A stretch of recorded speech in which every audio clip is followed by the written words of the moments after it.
l'intégration des données Oui. pour qu'un vétérinaire puisse prendre de meilleures décisions. Une clinique vétérinaire va traiter peut-être, je ne sais pas, je vais dire un chiffre, mais une vingtaine de bulldogs, peut-être une trentaine de bulldogs. Puis un bulldog, c'est pas comme un caniche, puis c'est pas comme un berger allemand, puis c'est pas... Il y a des particularités associées au poids, au métabolisme de l'animal, à la race, à toutes sortes de choses. Mais le fait d'avoir une banque de données, on est capable de voir si les interventions sont les mêmes. Bref, on a monté un système avec les vétérinaires, un projet qui a duré 3 ans, une levée de fonds de 1 million. En dollars de Oui, 1900, c'est ça. À l'époque, c'était beaucoup. C'était un des plus gros projets de la faculté à cette époque-là, parce qu'en plus, c'était un contrat de recherche qui venait de l'industrie privée, qui venait des praticiens, ce qui faisait qu'il y avait des frais indirects que l'université récupérait. Mm-hmm. Puis avec ces frais indirects-là, on a équipé une salle informatique à la faculté qui était, au dire des gens de l'Université de Montréal, même des gens en informatique, la meilleure salle d'enseignement d'informatique qu'il y avait à l'université.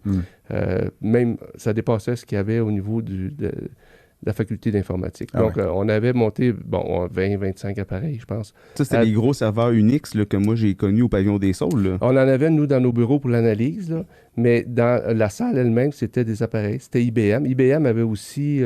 on avait fait une entente avec IBM parce qu'il y avait un peu commandité le projet avec des bourses. En fait, il n'y avait pas des bourses, mais il y avait des montants qui étaient alloués pour le montage de la salle. CDMV avait aussi investi une partie. Donc, on avait monté cette salle d'informatique-là parce qu'on avait des rencontres avec les vétérinaires qui avaient investi dans le projet.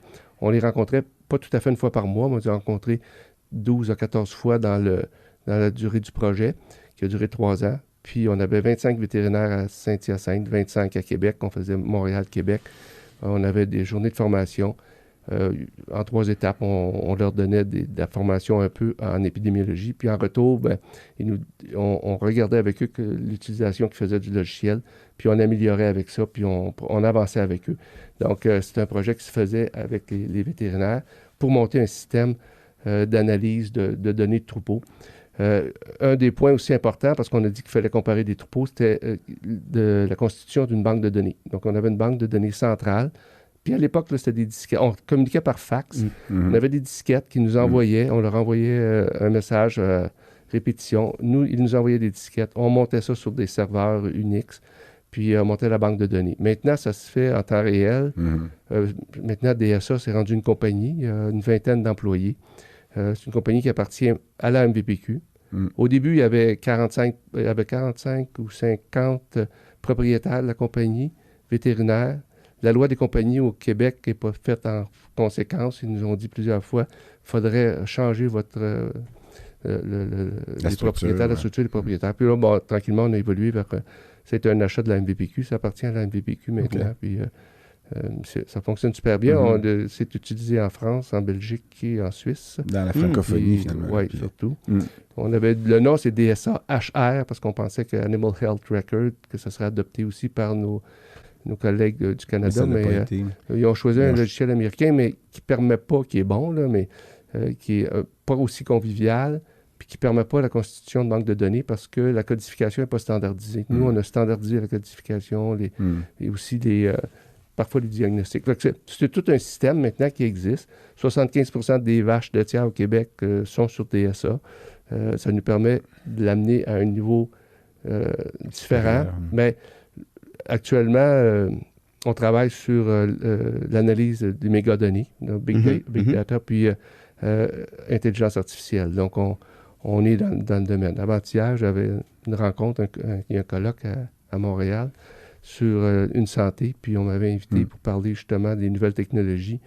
Puis les gens sont toujours surpris qu'on a réussi à monter des dossiers de santé individuelle pour des vaches laitières. On est capable de les analyser, de sortir d'informations à un niveau un peu plus élevé. Puis aussi, cette information-là...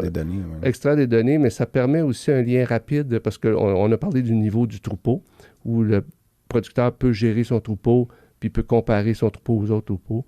Mais il y a aussi un niveau plus élevé où des gestionnaires, par exemple, l'Union des producteurs agricoles pourrait vouloir savoir c'est quoi l'incidence de maladies ou quelles sont les populations affectées.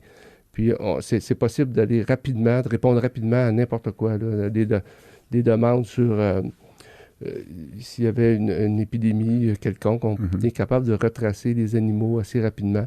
Puis le fait qu'on a un système ou un réseau de vétérinaires qui s'y comprennent très bien dans le logiciel, qui comprennent bien le logiciel, puis qui l'utilisent bien, ben, on peut répondre plus rapidement que n'importe où ailleurs dans des cas d'épidémie ou de problèmes de santé. Donc, d'où ta présentation à Une Santé. Là. C'était pour comparer Ben, aussi ce qui se fait de ce côté-là. Parce qu'en humaine, ils sont peut-être même en retard pas mal là-dessus en termes de... Ben, même dans les petits animaux, moi, j'écoute ça me fait saliver. Tu sais, t'imagines d'avoir... Si toutes les cliniques étaient reliées par un système, qu'on était capable de tirer de l'information de ça, ce serait vraiment incroyable. Tu sais, c'est ça qui manque. Ben, il y en a en Europe, des fois, des systèmes comme ça. C'est de mettre les données ensemble, d'être capable de les extraire, des d'être capable de les interrelier. analyser, puis de voir des tendances, puis tout ça. Puis Ben, dans les petits animaux, on n'est pas loin au Québec d'un système semblable. On en a souvent parlé, Michel Carrier et moi, quand Michel était doyen. Oui. Puis les gens venaient nous rencontrer, des gens soit du pharmaceutique ou des compagnies d'aliments. Qu'est-ce qu'on pourrait faire pour améliorer la pratique de nos vétérinaires? Ben, un des projets qui revenait souvent, c'est parce que l'intégration des données pour qu'un vétérinaire puisse prendre de meilleures décisions. Une clinique vétérinaire va traiter peut-être, je ne sais pas, je vais dire un chiffre, mais une vingtaine de bulldogs, peut-être une trentaine de bulldogs. Puis un bulldog, c'est pas comme un caniche, puis c'est pas comme un berger allemand, puis c'est pas... Tu sais, il y a des particularités associées au poids, au métabolisme de l'animal, à la race, à toutes sortes de choses. Mais le fait d'avoir une banque de données, ben, on est capable de voir si les interventions sont les mêmes, puis si les aliments qui sont développés pour des chiens, souvent des chiens qui sont assez homogènes, là, on est capable de contrôler des maladies avec l'alimentation. Est-ce que ça a le même effet? C'est un chihuahua ou un Danois, là, qui sont des animaux. Le problème, c'est qu'il y a plusieurs. Il y en a eu une banque de données américaine. Les universités étaient dedans, mais là, les universités se sont retirées. Puis il y a tellement de logiciels différents. Incompatibles. Qui se parlent pas. Fait que c'est ça qui est difficile dans les petits animaux, mais moi, j'ai beaucoup fréquenté le pavillon des Saules en 94 puis 96 parce que je travaillais avec Denis Harvey, puis j'étais sur le comité informatique, je me rappelle, avec Denis Dutremblay, puis Michel Bureau-Poulain, puis moi, je me rappelle l'espèce de caverne d'Alibaba où il y avait plein d'ordinateurs, puis c'était dans le corridor du fond, là, c'était tout le DSA qui était là, c'était impressionnant pour l'époque d'avoir ça à Saint-Hyacinthe. Oui, puis je pense que c'est un exemple un peu, je le vois quand je vais à l'extérieur aussi, c'est connu à l'extérieur du Québec, du Canada, là, dans la pratique des bovins, là, les gens savent ce qu'on a fait, puis nous pointaient du doigt comme étant l'endroit où il fallait aller. J'étais retourné à Davis donner une conférence au MPVM, à l'endroit que j'ai fait ma maîtrise. Là. MPVM, c'est Masters in Preventive Veterinary Medicine, où Calvin Schwabi avait enseigné, Charles Frenty, puis tous ces gens-là, mais... puis j'avais présenté le système qu'on montait au Québec, puis les gens avaient dit dans la salle, et c'est ce que Calvin Schwabi avait annoncé. Vous êtes en train de le faire, là, vous êtes le premier endroit. Puis il y avait un prof qui était là, en fait, je pense qu'il enseignait à ce moment-là, qui s'appelle Daniel Scholl, qui est venu au Québec il avait appliqué sur un poste au Québec, mais aussi en Suède, à Uppsala.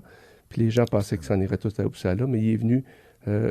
à Saint-Hyacinthe, il m'a toujours dit, à cause de ce que vous faites avec le DSA puis la banque de données, il y a un potentiel épidémiologique que je voyais. Puis accepter d'être directeur du réseau de mammites, le réseau sur la mammite, de recherche de la mammite. Puis il dit, Émile, il dit, moi, en mammite, je ne m'y connaissais pas. Parce que tu m'as convaincu qu'il y avait un potentiel puis que je serais la personne qui pourrait... Puis c'est vrai, parce que c'est un Américain. C'est un réseau qu'on montait qui n'était pas en canadien. On aurait mis un Québécois, ça aurait peut-être marché, mais le fait de mettre un Américain, ça a eu un impact un peu plus marquant, disons, pour les gens. Puis Daniel est resté une couple d'années, puis le réseau, c'est à ce moment-là qui est né, le réseau, mais on se battait beaucoup pour l'avoir à Saint-Hyacinthe, ce réseau-là.